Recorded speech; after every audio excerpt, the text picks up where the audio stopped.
Well, what are we doing today, Broncos fans? We're getting the fuck out of Dodge. I'm packing my shit because I can't take it anymore. A wig so nobody knows who the fuck I am. Don't want anybody knowing I'm a Broncos fan right now. Just some comfy shoes, Terrell Davis plaque to help me remember times that were sweet. This, in case I want to blow my goddamn brains out after watching a Broncos game. Just some clothes. Gotta stay in shape, learn the guitar, casual dress, and that's it.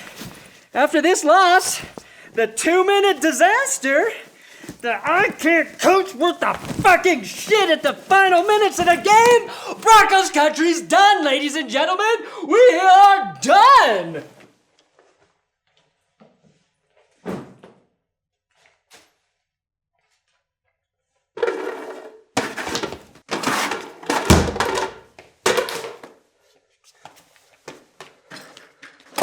Fine! I'll do a review. I'll review the stupid game. But then I am out. I am out of here. I'm fed up and I'm out.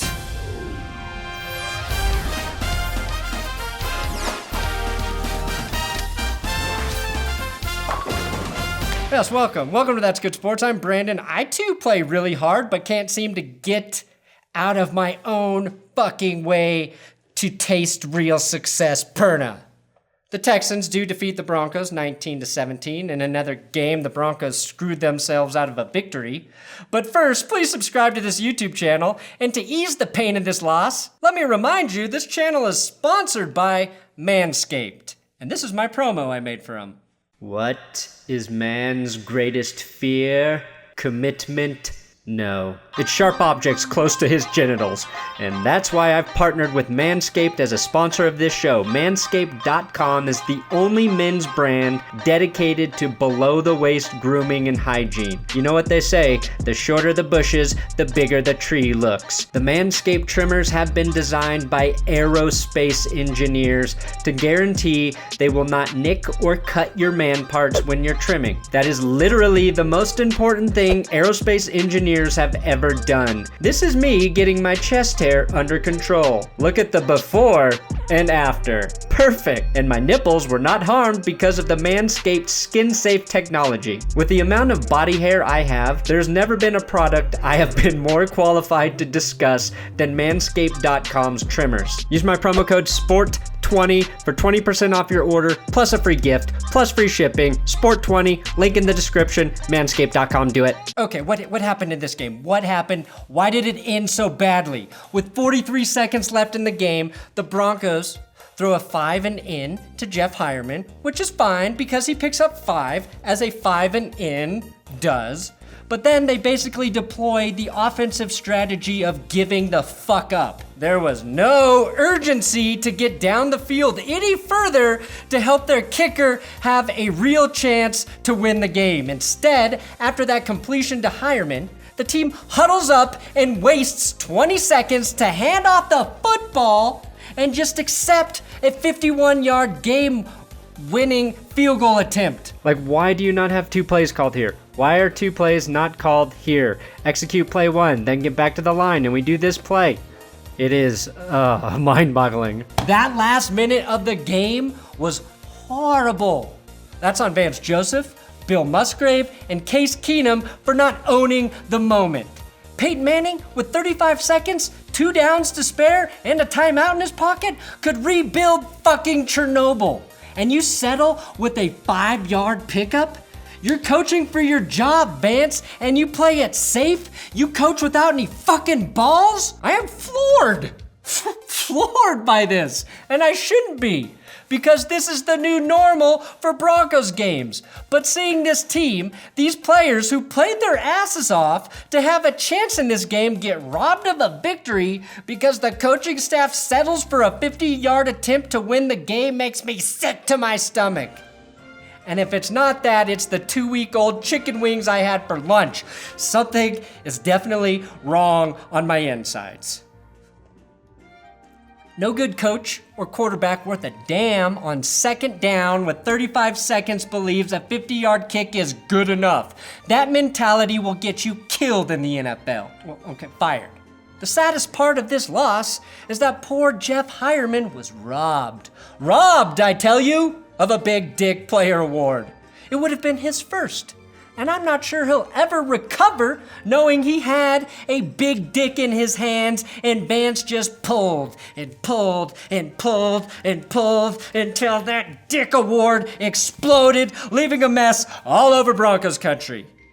That's the worst coaching job I've seen since the end of the first half of this game where the Broncos gave up 3 points for no fucking reason at all. The final 30 seconds of the half and the final 30 seconds of the game is where the Broncos lost. If you compare, at the end of the half, the Texans with 17 seconds and 2 timeouts pick up 20 yards for their kicker. Meanwhile, at the end of the game, the Broncos with 35 seconds and a timeout refuse to do shit. 59 minutes of competitive football and 1 minute of bad decisions were the difference in the game. A 1 minute bad decision is how I was born, and my parents are still paying for it. Now, before I get so angry that I forget what I was talking about, I want to wish Matt Paradis a speedy recovery. Mike Kliss tweeted that it looks like he broke his fibula during the game. He is the soul of that offensive line and the soul of all able-bodied redheads across the globe. So his loss goes beyond affecting the Broncos. Now, I will continue my rant about coaching, but I need to be in a place of peace to honor Demaryius Thomas. The Broncos, of course, posted this lovely thank you sign on the DT banner on the exterior of the stadium for Thomas's return. I'm pretty sure that sign should say, "You're welcome, DT. We just sent you from a team that can't win to a first-place team, a playoff team. You're welcome. We helped make Bill O'Brien look like a good head fucking coach." And Courtland Sutton wore a Demaryius Thomas jersey to the game. People say that was Courtland's way to honor DT, but I think Sutton is showing a cry for help. He is sending a signal, hey, get me out of here, trade me next. Please, God, trade me next. They used Demaryius Thomas a lot early, and he finished the game with 3 catches for 61 yards. So out of respect for DT, here's every one of his plays. Good job, DT. Good job, DT. Good job, DT. Not only that, Demaryius Thomas disappeared in the second half as a way to not hurt his former teammates and loving fans. And when the Texans could have ended the game, he pretended like he didn't know what the play was and gave us a false start on 3rd down. I see what you did, DT. And we all said thank you. And he said, "You're welcome, Broncos country. But not even I can stop Vance and company from pulverizing your collective beating heart with a fucking meat tenderizer and anal thermometer. You know your fan base is dead when the temperature on that thermometer reads 3 and 6. All that Demaryius Thomas work set up this Jordan Thomas touchdown, who is one of the largest tight ends I've seen since Dwayne House Carswell. The Texans' opening drive looked easy. Nothing ever looks easy for the Broncos. That was true today, even on great plays like this Courtland Sutton catch and run where he breaks some tackles. Great run by Courtland, but then it's immediately followed by a Courtland Sutton penalty to set the offense back. Denver has to settle for a field goal here. Never easy, always settle, which is probably something tattooed on Vance Joseph's chest. Never easy, always settle. Theme of the Broncos this season. The defense played a pretty damn good game. The pressure was great, and Bradley Chubb had a huge 4th and 1 stop with the Texans in the red zone. That's a big dick defensive play. And what does the offense do? They chop off that big dick like they're Ramsay Bolton, except they're cutting off their own sausages. I felt like I was watching The Red Wedding. I know how that episode ends. And that's the Broncos season in a nutshell. I watched the whole game thinking my soul won't be crushed in the last 5 minutes, and every time I am shocked when I see them getting stabbed in the belly and getting their throat slit. Now pick your poison in this game because Devontae Booker fumbles in enemy territory on this screen pass. That gave Houston the ball back right where they had it before they got chubbed on 4th and 1. Deshaun Watson capitalized on the mistake by throwing an easy touchdown pass to DeAndre Hopkins, who was wide open. Justin Simmons was lectured immediately by Adam Jones for biting on the wrong route. Simmons has done this a lot this year. I know my Justin Simmons criticism is fair because the announcers didn't even know who the hell he was. I don't know who was at fault. I think it was Jamerson who might be at fault, number 31. They got his name wrong twice. Out of Wisconsin, Jamerson. Vance Joseph forgave the announcers for not knowing Simmons. VJ said, "Hell, I didn't know trying a 62-yard field goal with time on the clock before the half expired would be a bad idea either. All is forgiven, huh guys?" No. Look, after that Texans touchdown, the Broncos answered with a TD drive of their own, and it was surprisingly set up by, wait for it, Broncos tight ends. Matt Lacoste bailed the offense out of deplorable field position with this catch and run down the right sideline. And then Jeff Heuerman, who dropped a pass on 3rd and 2 earlier, redeemed himself by getting the next 2 first downs for the offense. In fact, you might as well label this drive as the redemption drive because Devontae Booker bounced out right and just cruised into the end zone like he was Tom Brady, getting credit for doing something even I could have done, but he redeemed himself. Now, the end of the game was atrocious, but the end of the half, the final 2 minutes of the half, were just as bad. The Broncos were entering field goal range with promise, but once Matt Paradis got hurt, all of the Broncos' chances were lost. Instead of punting here, Vance elects to attempt that 62-yard field goal, because those are usually made on a regular basis without any repercussions. After the miss, Houston gets into field goal range in one play, and then Vance elects to call a timeout to ice the kicker. The kicker, of course, misses and then makes the second field goal attempt. So instead of being tied at half or down by 3 at half, Denver enters halftime down by 6. That's a 6-point swing. And after that poor display of coaching, Bill O'Brien was caught running into halftime saying, "Nah, good job, Vance, you dumb fuck." Now, earlier this week, I didn't mind that Case Keenum was trying to sell some books, with the Bill O'Brien feud. But is $20 million not enough, Case? Does your greed know no bounds?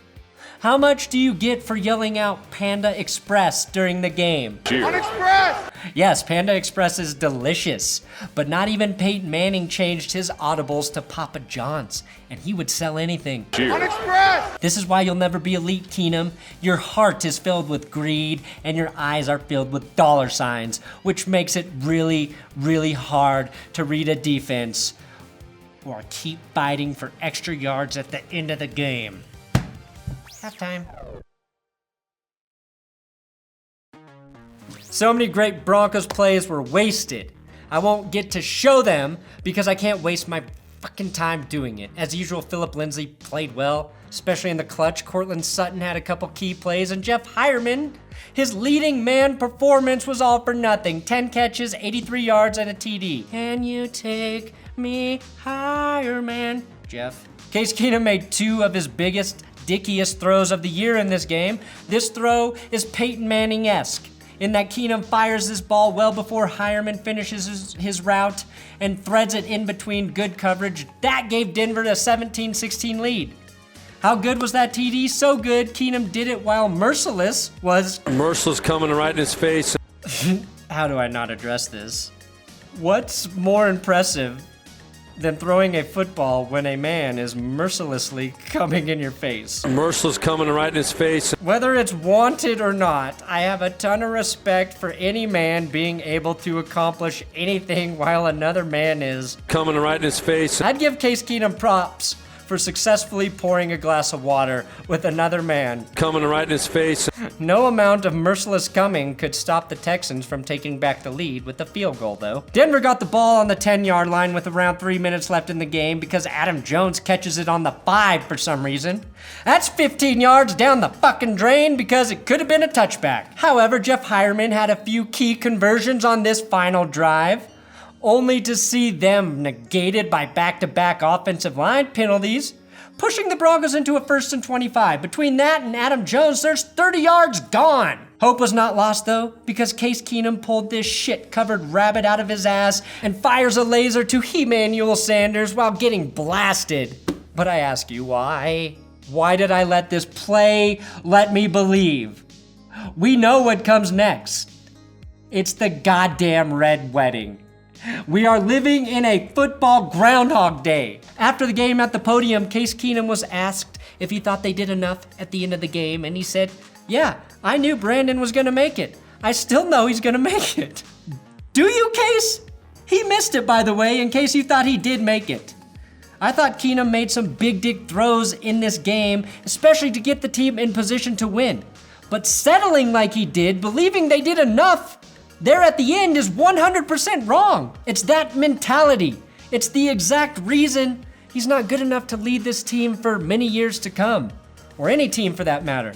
That to me shows a complete lack of competitive fire, a lack of control over the team from the most important position on the field, a lack of situational awareness. Situational awareness is a 0 for too many players on this team. That can go back to coaching. You cannot be an NFL QB and believe you did enough to win that game because you lost. 0 situational awareness. I don't want to criticize the players because I thought they did a hell of a job in this losing effort. I thought it was mismanaged. That was the big problem.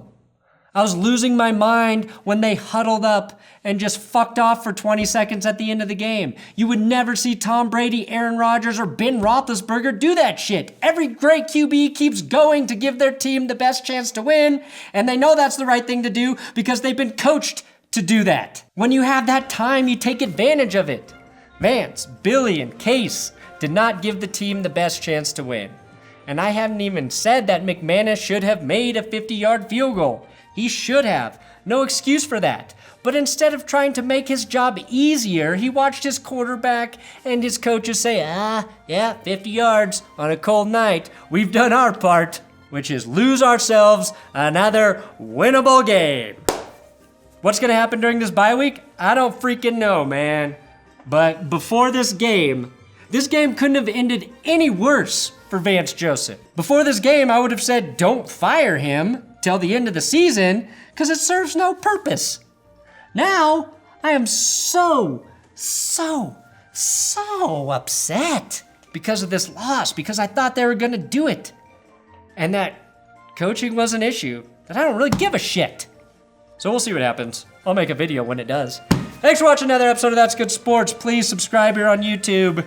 It's just a football game. I'm telling myself that. You can tell yourself that too. I'm on Twitter and Instagram at Brandon Perna, and Will Keys and I do a podcast every Thursday. I'm sure we'll have a lot of great things to say. The podcast is on iTunes. That's Good Sports Podcast.